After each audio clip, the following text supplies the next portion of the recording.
Hadis yang datang dari Abi Najih Al-Irbad bin Sariyah, yang diriwayatkan hadis ini oleh Imam Abu Dawud wa Tirmidzi, dan berkata beliau tersebut, hadis ini adalah hadis yang hasan sahih.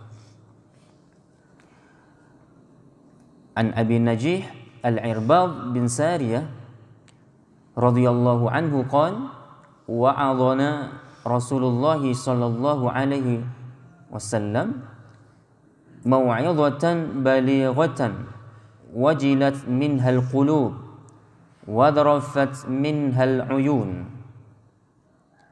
Wa'adhana Rasulullah sallallahu alaihi wasallam mau'izatan balighatan wajilat minhal qulub wadrafat minhal uyun. Faqulna ya Rasulullah ka'annaha mau'izatu muwaddi'in fa'awsina. Qala usikum bitaqwallah was-sam'i wat-ta'ati wa in ta'ammara 'alaikum 'abdun wa innahu man ya'ish minkum fasayara ikhtilafan katsira.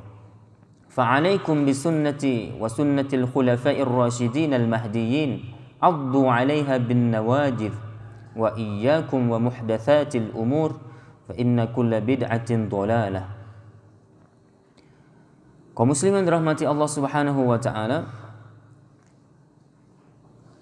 Rasulullah sallallahu alaihi wasallam pernah memberi nasihat yang mendalam kepada kami, disampaikan oleh Abi Najih Al-Irbad bin Sariyah, di mana Rasulullah menyampaikan sebuah nasihat kepada para sahabat, di mana keadaan pada saat itu ketika para sahabat mendengar nasihat atau tausiah Rasulullah ini membuat mereka itu menggentarkan hati. Sampai-sampai nasihat itu menggentarkan hati kami, kata mereka para sahabat. Menggetarkan hati kami dan membuat para sahabat juga mengucurkan air mata. Sedih, menangis. Ada sesuatu yang mereka rasakan di balik apa yang Rasulullah sampaikan ini. Kemudian mereka bertanya, ya Rasulullah, seakan-akan nasihat ini adalah nasihat perpisahan. Ka'annaha mau'izatu muwaddi'in. Ya Rasulullah, seakan-akan ini adalah pesan-pesan nasihat yang seakan-akan engkau akan berpisah di tengah-tengah kehidupan kami. Maka dari itu, fa'ausina ya Rasulullah, berilah kami wasiat ya Rasulullah. Beliau pun bersabda, Rasulullah pun menyampaikan nasihatnya kepada para sahabat, usikum bitaqwallah. Aku perintahkan kalian, aku nasihatkan kalian, aku wasiatkan kalian untuk bertakwa kepada Allah Subhanahu wa taala, was-sam'i wat-tha'ah, dan hendaklah kalian mendengar apa saja yang Allah dan Rasulullah perintahkan, wat-tha'ah, dan tidak hanya sekedar mendengar, kemudian kalian harus mentaatinya, menjalankan, mengimplementasikan, mengaktualisasikan apapun yang telah kalian dengar dari Al-Quran dan Sunnah tersebut. Wa in ta'ammara 'alaikum 'abdun, walaupun yang memerintahkan kamu untuk mendengar dan untuk mentaati itu adalah seorang budak biasa, seorang budak, bukan orang terpandang, dia bukan seorang tokoh. Dan ini hati-hati kaum muslimin. Hari ini banyak orang menerima kebenaran karena ketokohan seseorang. Dan ini pernah dipesankan oleh sahabat mulia Ali bin Abi Thalib radhiyallahu anhu. Terimalah kebenaran karena kebenaran yang dia sampaikan. Janganlah engkau menerima kebenaran karena ketokohan seseorang. Hari ini benar gak benar, dia tokoh atau bukan tokoh sih? Kalau dia tokoh, walaupun salah, benar. Ya, ini keliru. Dan ini adalah merupakan etika yang rusak dalam beragama. Dia pandang dulu titelnya apa, lepasan apa dia sekolahnya, sehingga nanti kalau dipandang ini bukan anak sekolahan ataupun bukan anak kuliahan, ini bukan orang yang belajar dari luar negeri, bukan lepasan dari sebuah pesantren ataupun ma'had yang memiliki kedudukan, yang mana dia belajar cuma belajar lokal, Dalam artian apa? Produk lokal, produk daerah, produk kampung. Yang sehingga nanti apa yang disampaikan olehnya, dia tidak mau menggubrisnya. Dia tidak mau mengindahkannya. Karena dia memandang yang disampaikan ini adalah bukan seorang tokoh, orang biasa. Ini keliru kaum muslimin. Dan tidak sedikit hari ini orang taklid kepada ketokohan seseorang. Tidak sedikit hari ini kaum muslimin menerima kebenaran disebabkan bukan karena kebenaran itu sendiri, tapi dia pandang dulu tokoh atau bukan tokohnya yang menyampaikan. Ini kaum muslimin keliru dan sangatlah keliru. Ditanya dulu, kamu ngomong agama lulusan mana coba? Nah, lulusan apa? Itu pun bahasanya sudah salah. Lulusan apa? Enggak ada lulus-lulusnya kalau belajar agama. Kenapa ditanya lulus itu? Tamatan apa? Nah, itu bahasa yang salah. Itu bahasa yang keluar dari orang-orang sekuler. Itu adalah bahasa yang keluar dari produk-produk sekolah-sekolah pendidikan modern. Tamatan apa? Maka kalau saya ditanya tamatan apa, belum tamat. Kita nggak pernah tamat yang nama belajar. Sampai kapanpun. Kata Imam Malik rahimahullah, utlubul ilma minal mahdi ilal lahdi. Bukan hadis ini. Banyak orang mengatakan ini hadis, bukan hadis. Ini pernah disampaikan oleh Imam Malik rahimahullah. Apa kata beliau? Tuntutlah ilmu dari ayunan sampai ke liang lahat. Maksudnya apa? Tanpa batas. Tanpa batas. Maka nggak ada tamatan gitu. Ini ditanya dulu. Belum pun kita sampaikan sesuatu ditanya. Kamu sebelum kamu sampaikan nasihat, kami tanyakan dulu biodatamu dulu. Ya, biodata. Kamu lepasan apa? Pendidikan terakhirmu apa? Pendidikan terakhir. Ini istilah tidak pernah dikenal oleh orang-orang terdahulu. Ini istilah nggak pernah kita dengar ataupun disebutkan oleh orang-orang dahulu dari kalangan para ulama. Boleh cek. Bahkan mereka baru jadi ulama di umur-umur tua. Apakah setelah jadi ulama mereka berhenti belajar? Boleh cek. Enggak kaum muslimin. Mereka tetap menuntut. Tanpa tamat. Kecuali kematian yang menamatkan mereka kaum muslimin. Ini hati-hati. Dan ini bahagian daripada pesan baginda Rasulullah Shallallahu Alaihi Wasallam menjelang meninggalnya beliau. Menjelang perpisahan beliau dengan dunia ini. Beliau sampaikan di hadapan sahabat. Ya. Nasihat yang mana nasihat ini membuat para sahabat itu bergetar hati mereka. Membuat air mata itu bercucuran. Sedih. Tersirat di balik apa yang Rasulullah sampaikan, seakan-akan Rasulullah ingin berpisah dengan para sahabat. Berpisah ingin dengan dunia ini. Yang mana Rasulullah ingin menyampaikan sesuatu hal yang begitu sangat urgen sebelum beliau meninggal. Apa itu? Pesan takwa. Kemudian setelah itu apa? Rasulullah memberi semacam konsekuensi bagi kita yang betul-betul telah beriman dan bertakwa kepada Allah Subhanahu wa taala untuk siap, ini konsekuensinya. Siap dalam bagaimanapun keadaan untuk mendengar apapun dari kebenaran dan siap juga untuk mengamalkannya. Nah, kemudian walaupun kata Nabi yang memerintahkan untuk bertakwa itu adalah seorang budak biasa. Dalam riwayat yang lain apa? Walau ta'ammara 'alaikum 'abdun habasyi. Dalam riwayat yang lain disebutkan 'abdun habasyi. Walaupun yang memerintahkan kamu untuk taat dan tunduk kepada Allah dan Rasulnya itu adalah seorang budak Habasyi yang tak elok dipandang, yang wajahnya itu ataupun kulitnya itu hitam, rambutnya keriting. Yang intinya dia adalah orang yang memang penampilannya biasa-biasa saja. Bukan penampilan seorang syekh, bukan seperti penampilan seorang ulama besar. Namun seakan-akan Nabi ingin katakan terima, dengar, taati apapun yang ia perintahkan. Walaupun penampilannya itu bukan penampilan ulama, karena kebenaran bukan dilihat dari penampilannya dulu. Hari ini kita lihat penampilannya dulu. Kalau dia bukan penampilan ustadz, ini ragu kita dengar kebenarannya. Walaupun yang sampaikan kebenaran itu preman. Hati-hati kaum muslim. Kalau memang yang disampaikan itu adalah kebenaran, yang dia sampaikan itu adalah yang datang dari Allah dan Rasulnya, yang dia sampaikan adalah Al-Quran yang sesuai dengan pemahaman yang benar, yang disampaikan adalah hadis-hadis yang sahih dengan pemahaman-pemahaman yang sesuai dengan pemahaman yang telah dipahami oleh para ulama, kita siap mendengar dan siap juga untuk taat. Itu kaum muslimin semestinya. Jangan lihat penampilannya dulu. Banyak orang berpenampilan ustadz tapi otaknya enggak ustadz. Banyak orang berpenampilan ulama tapi akhlaknya enggak ulama. Pemahamannya enggak seperti pemahaman yang semestinya seperti yang ulama. Maka jangan pandang penampilan. Jangan remehkan penampilan orang lain kaum muslimin. Ini objektivitasnya dalam menjalani kehidupan agama. Kita akan menerima dari manapun datang kebenaran itu. Bahkan bahasa kasarnya, kalau seandainya kebenaran itu keluar dari mulut anjing, kita pun siap akan mendengarnya dan siap untuk mengikutinya seandainya.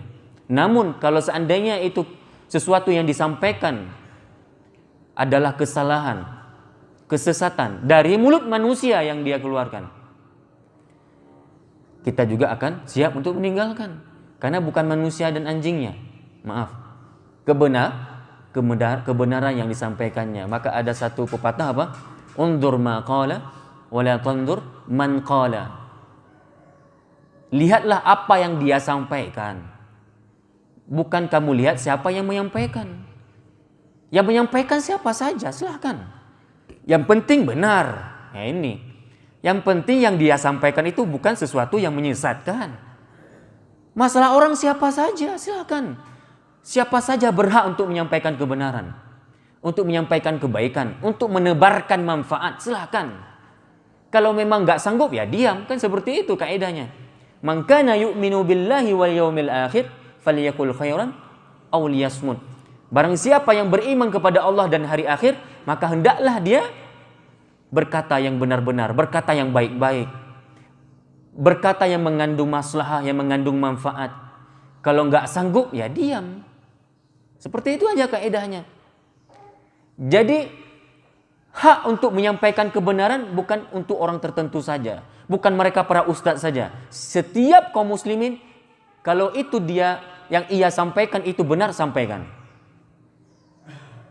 Kalau salah, siapapun dia. Bahkan ustadz tetap harus diam. Ulama tetap harus diam, tidak menyampaikan sesuatu kalau itu sesuatu yang keliru.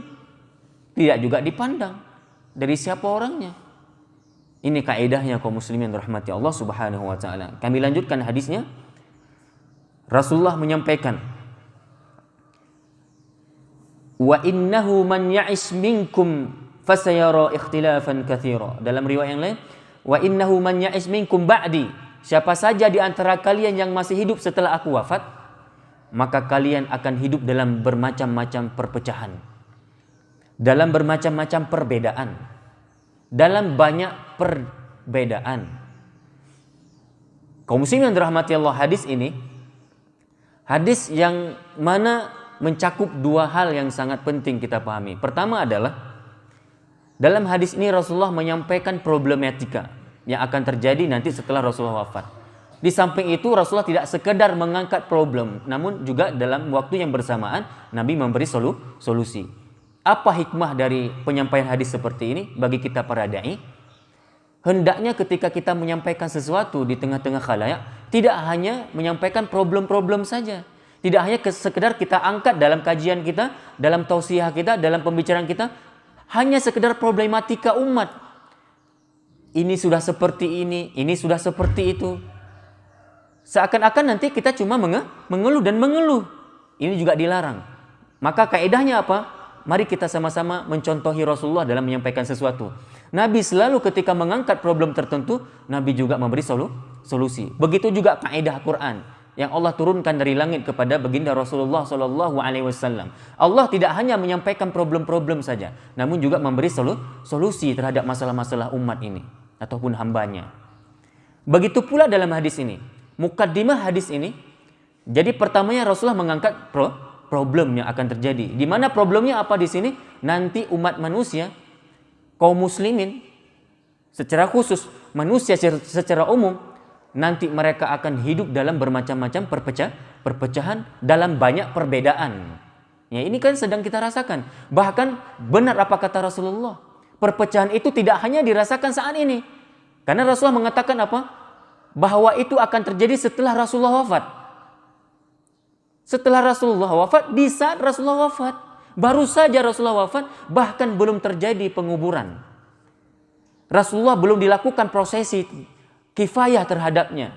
Namun para sahabat sudah bertikai, berselisih. Berselisih tentang apa? Mereka itu berdebat, berdiskusi. Yang juga ya sempat menghangat, memanas suasana kota Madinah pada saat itu. Baru saja Rasulullah wafat dan belum pun dilakukan prosesi kifayah terhadap jenazah Rasulullah. Para sahabat sudah bertengkar masalah siapa yang akan memimpin, siapa yang pantas untuk menggantikan Rasulullah. Terjadi cekcok di antara para sahabat. Ada yang mengatakan lebih pantas dari kalangan muhajirin, ada yang lebih pantas kami orang Madinah, kaum Ansor lebih pantas karena kami adalah penduduk setempat. Kami yang telah banyak jasa terhadap Rasulullah. Kalau tanpa kami mungkin Rasulullah nggak tahu mau kemana, coba. Ada yang mengatakan jangan dari muhajirin, jangan dari ansor. Kita pilih saja siapa dari keluarga Nabi, Ahlul Bait. Ada yang mengatakan jangan, siapa yang paling dekat dengan Nabi. Seterusnya dan seterusnya sampai singkat cerita, akhirnya terpilihlah Abu Bakar As-Siddiq, Khalifati Rasulillah.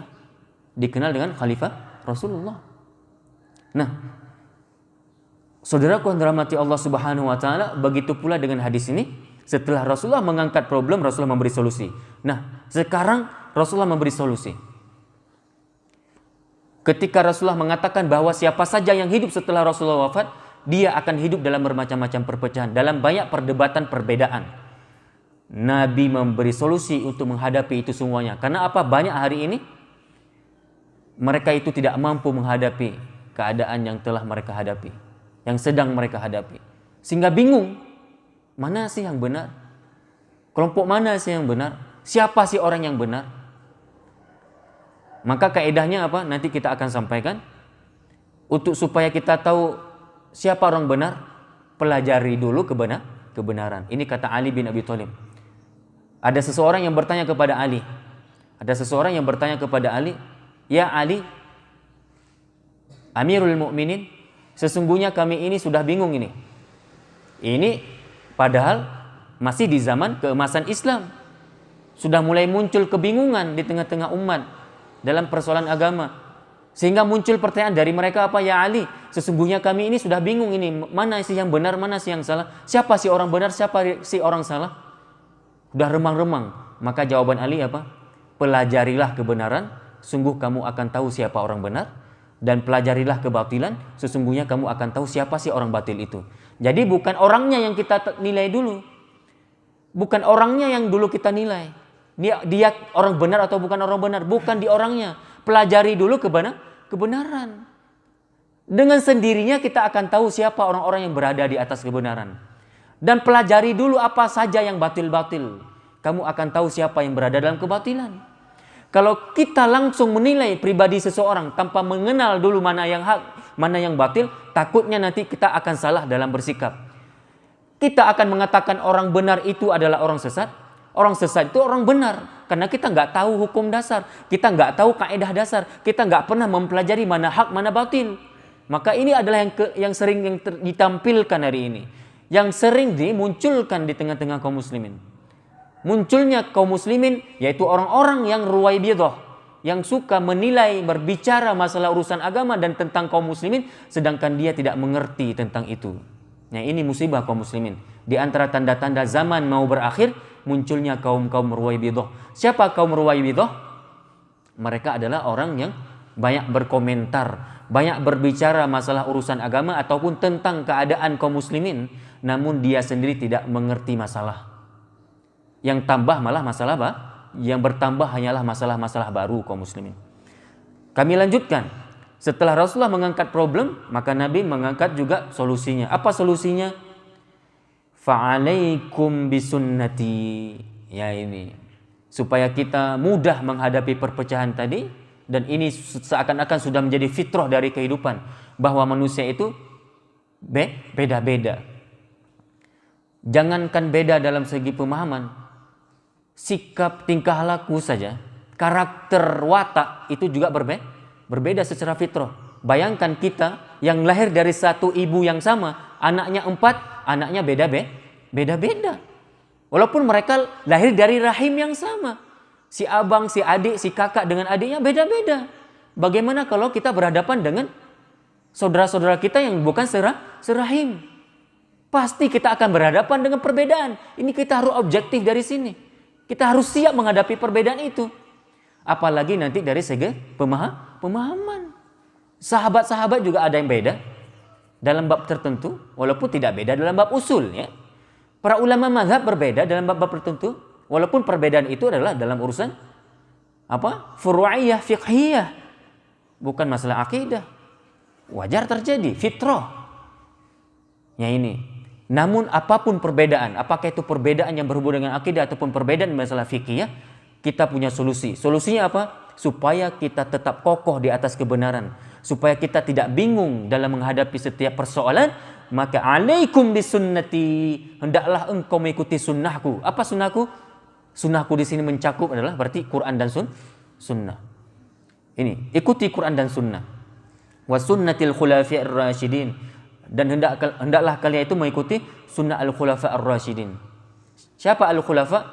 Khalifah. Siapa mereka? 4 sahabat. Ya, ar-rasyidin, apa ar-rasyidin?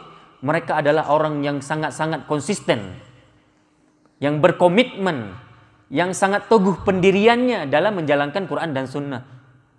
Menata negara dan kehidupan manusia dengan Quran dan sunnah, itu namanya ar-rasyidin. Al-mahdiyin, ya.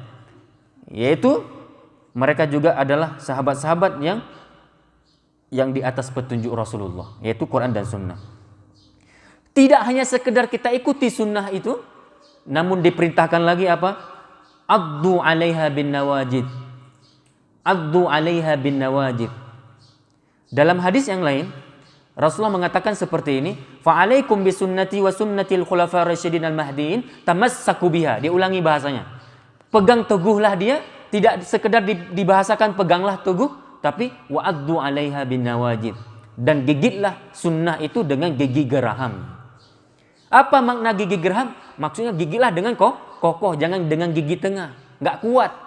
Bagaimana maksud menggigit dengan gigi geraham?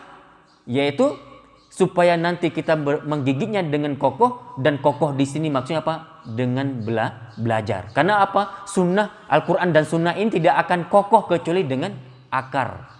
Akarnya apa? Akarnya adalah belajar. Kita pelajari, kita amalkan, kita pelajari, kita belajar, kita amalkan. Itu namanya kokoh.